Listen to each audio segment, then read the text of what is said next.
About a month ago, NDTV and Amrita Vishwa Vidyapeetham introduced you to the campaign Safe in Cyberia, a campaign that talks about how our young adults can stay safe in an increasingly online world. Think about it. Our children, all of us really, are spending more and more time online, whether it is for work, studies, retail or pleasure. But there is a way to navigate the online world safely. Tools, processes and good values that can keep us protected. Staying safe in Cyberia is not the sole responsibility of our young adults. There is an entire ecosystem that needs to come together to ensure a high degree of digital safety. From parents, teachers and educational institutions to law and order, policy, the people who make the products and the government. Over the next few weeks, we will address each part of this ecosystem and understand the role they each play in creating this safety net.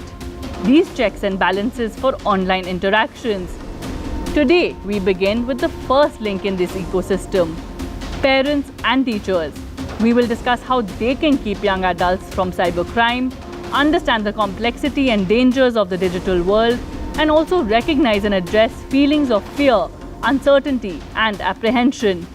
To discuss this, we are joined by N.S. Napinai, lawyer at the Supreme Court, someone with over 3 decades of expertise on cyber laws in India, and also founder of Cyber Saathi Foundation. Dr. Shauri Kuttappa, academic manager and counselor at Amrita Vishwa Vidyapeetham, and Dr. Karnika Seth, founder, Foundation for Institutional Reform and Education, and also a cyber lawyer. We of course have also Rajiv Makhni, tech guru and also father of 2 children, who has shared an informative message with all of us. To start with, Dr. Shauri Kuttappa, how can parents and teachers practice cyber hygiene without interfering in the private lives of young teens?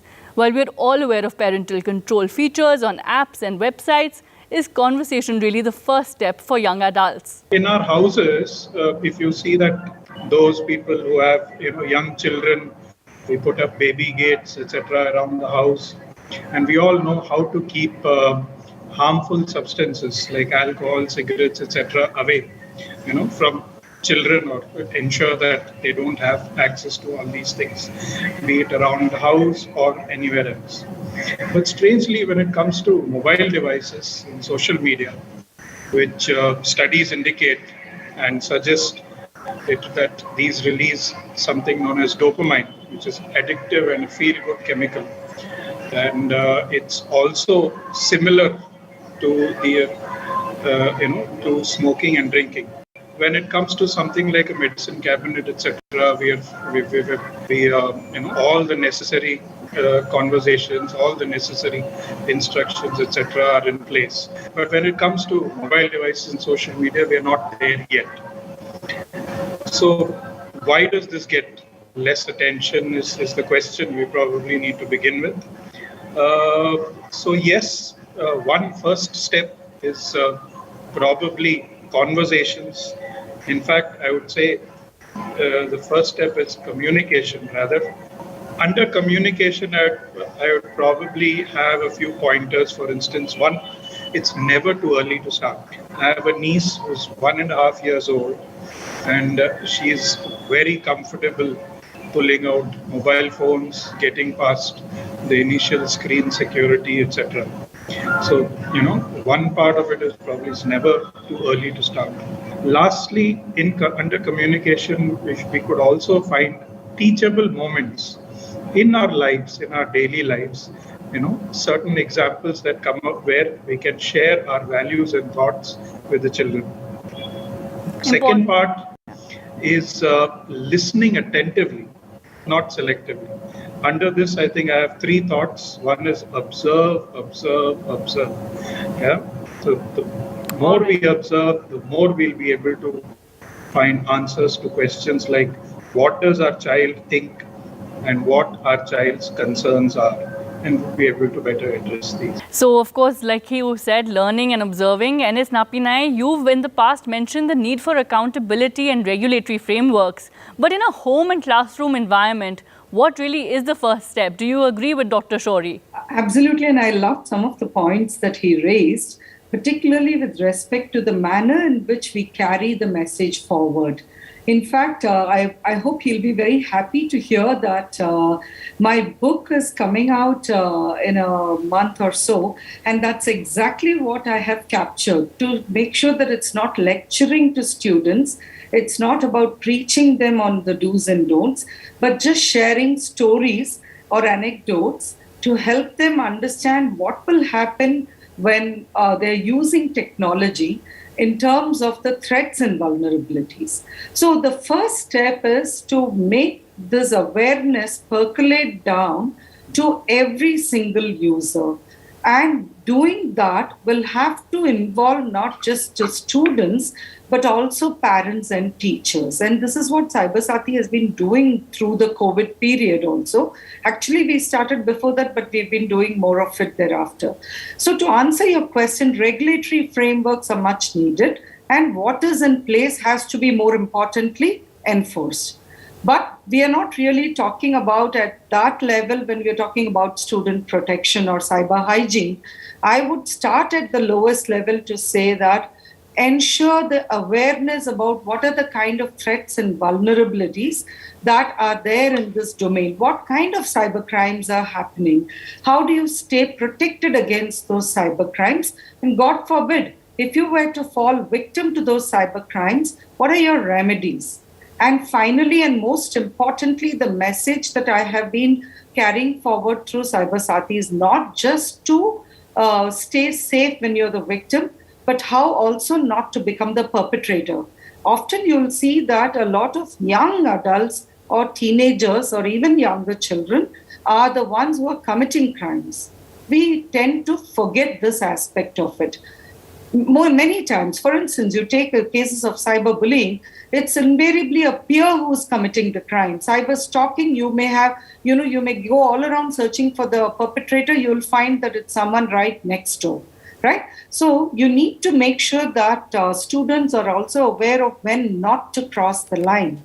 And that's a very critical message, which I believe that we have to carry forward. Who best to carry that forward? I would say that everyone around you, and that's why I use the name Cybersati for my organization, because, I was a criminal lawyer who's moved to cyber, and I can tell you, be it in criminal law or in cyber crimes, whenever somebody is in trouble, the first person they reach out to is a friend. Certainly not to authority figures like, definitely not lawyers, but not even authority figures like a school authority or even their parents. So when they're reaching out to friends, it's very important for the friend to guide the person correctly. And I'm using the word person and not victim, because you will be surprised how many perpetrators also reach out to friends for help, because they don't normally do something knowing what they're doing is a crime. Not often, right? So then they want to know how to remedy the situation. So every time, be it the victim or the perpetrator, they reach out to a friend for help. So that friend needs to be aware of these threats and vulnerabilities and the remedies in law and how to avail of them. And that's the path forward, according to me, for people to be better cyber satis and to help that victim in need or the person in need and guide them correctly. And in guiding them, the next step will be to take them to the authority. Right. An important point there really on awareness. Dr. Karnika Seth, as someone who has been leading from the front on cyber awareness, something as basic as how to secure the Wi-Fi being used by the family at home is sometimes not known. So how do you think we can secure our digital footprint and protect our young adults? When we talk about Wi-Fi, we have to have the latest configuration. And, there are lots of times that we don't understand. We will probably just have even with the CCTV, we just have the usual default passwords put in, and we don't really take the effort to create a new password for it. Now that's something which we shouldn't be doing anymore, because with that'll mean that it can be hacked very easily. I once handled the case which was similar, where a lot of CCTVs were installed in a particular healthcare institution, and with the default passwords one could actually see it's so easy to hack and see the health institution practice. Everything over there was being visible through the particular hacking attempt. So that's something very serious. And when we use Wi-Fi or when we use VPNs, we have to be very careful of what passwords we are putting in and what configurations we are, using. We shouldn't be using the old configurations. Update our OS, have the patches, dealt with, and use filters. There's so many filters possible to be used. Even on social media, you can monitor your child's tracking. And in one of the very interesting cases I'm dealing with in the High Court, we're talking about surveillance. Even when somebody is out, for example, an accused is out on bail, you're able to actually see and track what is the social media activity of that person. So with the technology, you can really do so much, not only to safeguard yourselves, but also from the enforcement and investigation point of view.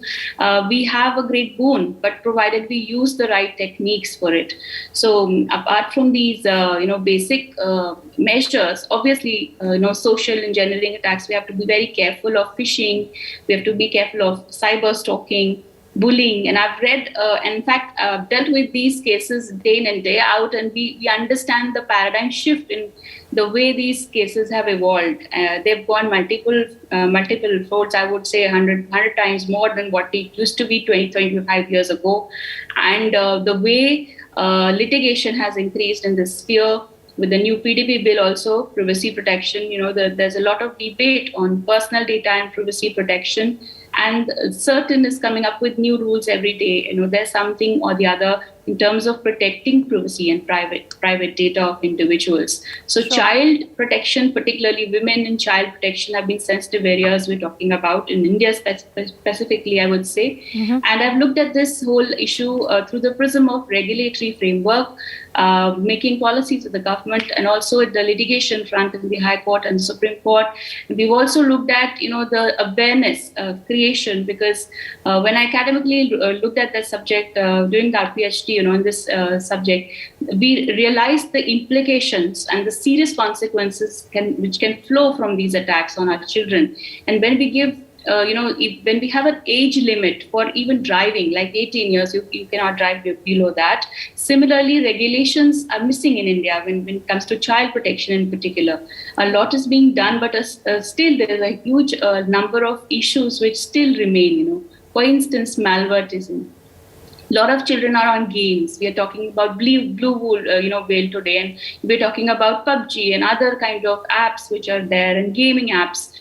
There's a lot of malvertising and luring them into grooming activities, child pornography. Right. There's so much. Those kind of issues, So Yeah. in order to deal with that, awareness is certainly one of the more important pillars, apart from regulatory framework litigation, which is Absolutely. ongoing. Dr. Shauri Kuttappa, I'd like to, then ask you, do you think activities and talks in classrooms really will be a good starting point in schools as well? Because remember, we are referring to young adults. Now, teens really don't want interference, and yet you need to protect them. So really, where do you think we can do this within the classroom?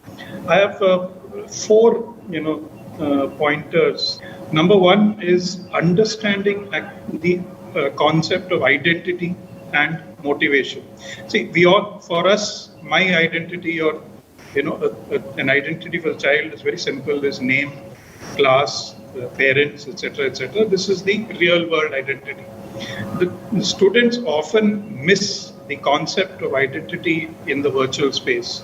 They need to understand what it is, how it is built, and therefore then connected to that, how it can be sort of interchanged, or what are the threats that happen when somebody get into your identity, whether it be your login password, your class login password, etc., and then the related motivation around this. Why do people actually do that, and so on and so forth. Number two is understanding psychological manipulation.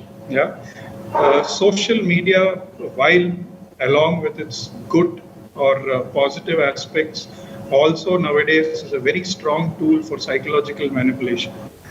Students especially in this age group, in their teens, 14 to 17, 18, etc., need to be given an understanding of what psychological manipulation is, how it actually impacts, and what are the ways in which we can steer away or steer clear from this.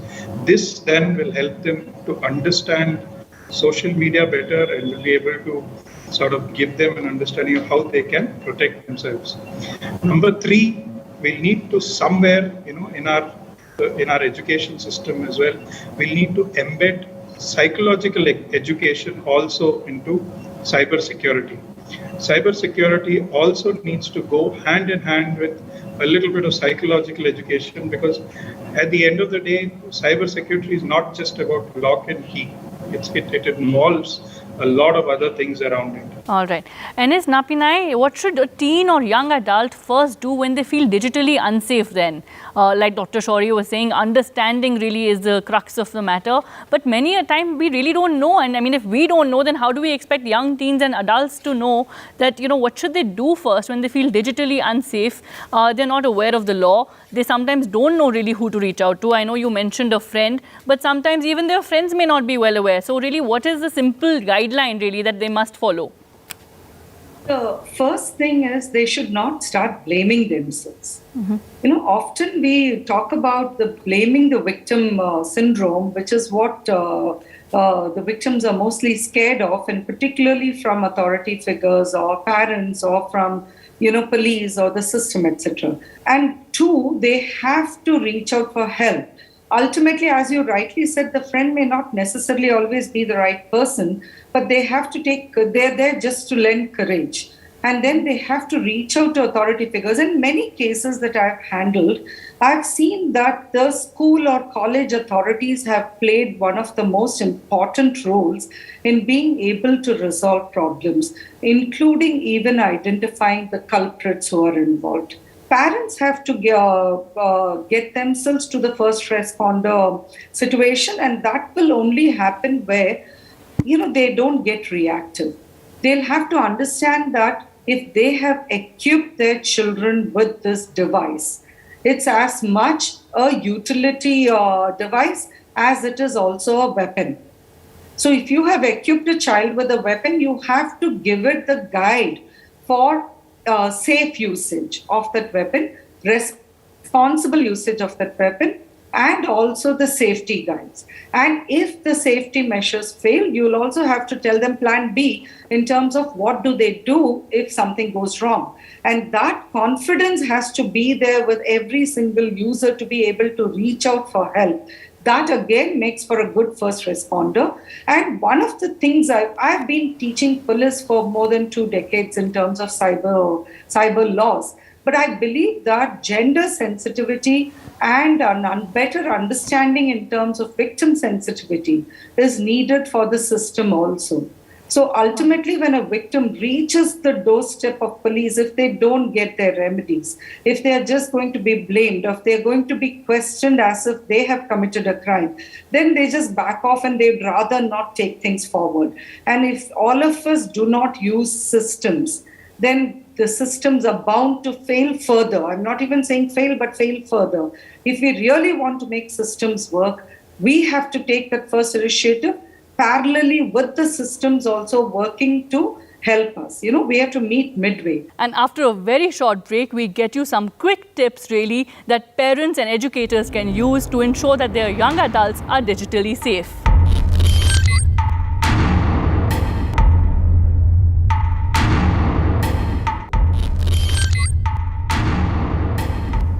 I know what you're thinking. You're thinking, this is going to be a big waste of my time. You're thinking, is this 5 minutes of your life that you will never get back? I know that whenever someone says they're going to talk to you about cyber security, there's that feeling in the pit of your stomach, right? Boring. True. But unfortunately, cybersecurity may also be the most important thing in your life and one that you may be seriously ignoring. So let me promise you something very different. The next few minutes of your life will be anything but boring. I'm going to lay it down as it is. Call a spade, and truly lay things bare. Are you ready? All right. First, more than any other generation in the world, security online affects you more than any generation before you. So let's get started. First, what you put out there. Seems like fun right now, right? To send out a photo, even a timed message, write something really, really fun and funny. Something that will go out and then you think it will erase on its own. You use the features of, let's say, Snapchat or others. Look, there is no such thing. Keep a simple rule in mind. Whatever you put out there, Think before you post it. Would you be okay if what you posted or sent out is leaked and seen by 1,000 strangers? If that makes you feel odd, don't post it. Don't send it. Be different. Be safe. Next one, passwords. They control everything. Your email, your social media accounts, your bank accounts, e-commerce websites you actually buy stuff from, food you order, purchases you make, and yet the passwords you use can be hacked even by an amateur. Despite you being the most tech-savvy generation, the most common passwords continue to be the word password. 1, 2, 3, 4, 5 are a combination of those. QWERTY or a combination of those. Your name or your sibling's name and your birth date combo, or your parents and a birth date combo, your dog's name and a number. These can be broken into within seconds. So do this. Generate a password based on a phrase important to you. The whole phrase. For instance, deep end of the pool. Combine that entire phrase and then make some of the letters capital, add a number or two, a special symbol or two at the end. This is virtually impossible to break. Second, use two-factor authentication for all accounts. This is not up for debate. If you haven't done it, do it now. Third is your credit card and online transactions. First, stop shopping so much online. Okay, I'm just kidding. Just reduce it by 90%. Okay, I'm still kidding. But I do want you to stop saving your credit card or debit card numbers and name online while doing online transactions. Look, every e-commerce website and credit card authenticator will very sneakily want you to save your card. They say they do it to make your next transaction simple. Don't fall for it. Those few seconds you save could lead to a lifetime of pain. If that website gets hacked, and pretty much all of them do, your financial details can get exposed. Your credit or debit card details will actually be on sale online for a few paisa. So save yourself the nightmare, spend the extra 30 seconds. Do not save your credit card information online ever. Next, phone, computer, or social media account hacks. Be very, very aware. If it looks odd, if you didn't ask for it, if someone, a stranger, has sent you an email with a link, if you got a message from a friend on a social media account, it has a link but very different language from the normal language your friend uses. If someone calls you and asks you to download an app because they want to help you, it doesn't matter who they are and what they say. Do not ever click on a link, download an app, or give out information to anyone. Look, they'll all sound super authentic, because if they don't, you're not going to fall for it. So no bank, no credit card company, no utility company is going to call you and take information from you or ask you to download an app. Do not click on strange links ever. Most of the time, that one click can lead to your entire phone being hacked, or your password being hacked into, or your social media account being laid bare. If you didn't ask for it, you don't know the person, it sounds or looks strange, don't click it. So I hope that wasn't too boring, and do remember, do make sure you do these things. These are simple, everyday things that can make a lifetime of a difference. So really, conversations around data security, privacy and cybercrime, along with building a stronger set of value systems in the younger generation, could be the way forward.